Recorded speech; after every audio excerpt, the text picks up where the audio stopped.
Les origines remontent au-delà du siècle dernier. Mais ce n'est pas avant les victoires en Europe et au Japon et le début de la guerre froide que les conditions politiques et économiques furent pleinement réunies pour l'exécution du projet. Une conspiration plus importante et plus secrète encore que le projet Manhattan. Plus odieuse et de plus grande portée aussi. À peine avions-nous vaincu les Allemands qu'un nouveau danger fit son apparition dans le ciel américain. Attiré vers la Terre par la nouvelle menace contre l'humanité, la bombe H. Les explosions agirent comme transducteurs et attirèrent des vaisseaux extraterrestres à propulsion électrogravitationnelle à travers des trous de verre macroscopiques. Les espèces extraterrestres avancées voulaient nous rendre visite, inquiets pour l'humanité et sa possible autodestruction.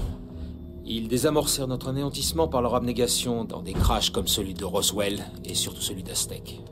Les leaders mondiaux signèrent des accords secrets autorisant des études scientifiques sur les aliens en matière de technologie et de biochimie. Des études classées secret défense furent conduites sur des sites militaires à Groom Lake, Wright-Patterson et Dulce pour faire des prélèvements de tissus extraterrestres. Des tests furent effectués sur des sujets humains lors d'enlèvements, mis en scène à l'aide de vaisseaux utilisant la technologie extraterrestre récupérée sur les soucoupes crashées. Ils allèrent jusqu'à l'hybridation humaine à travers la manipulation des gènes et l'implantation forcée d'embryons extraterrestres dans l'utérus des femmes enlevées. Pourquoi nos dirigeants mentiraient sur ces expériences? Parce que mentir est une seconde nature chez eux. Regardez l'étude de Tuskegee sur les Afro-Américains dans les années 30, ou le cas d'Henrietta Lacks. Qu'est-ce qu'ils essaient de faire? Ça, c'est la pièce manquante. Mais la réponse est toute trouvée. Ce gouvernement qui cache, qui stocke même la technologie extraterrestre depuis 70 ans, aux dépens de la vie humaine et de l'avenir de la planète, est poussé non seulement par la cupidité industrielle, mais aussi par un objectif plus noir. La prise de contrôle de l'Amérique.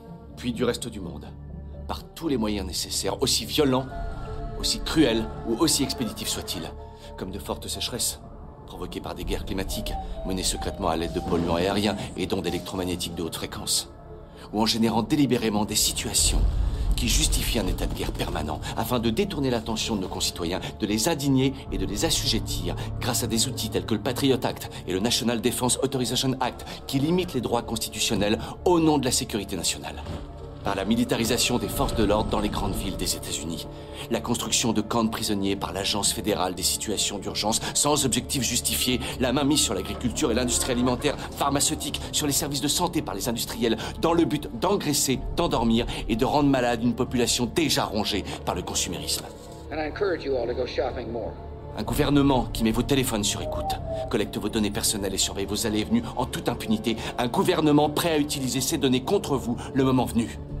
Et là, la prise de contrôle peut commencer. La prise de contrôle de l'Amérique.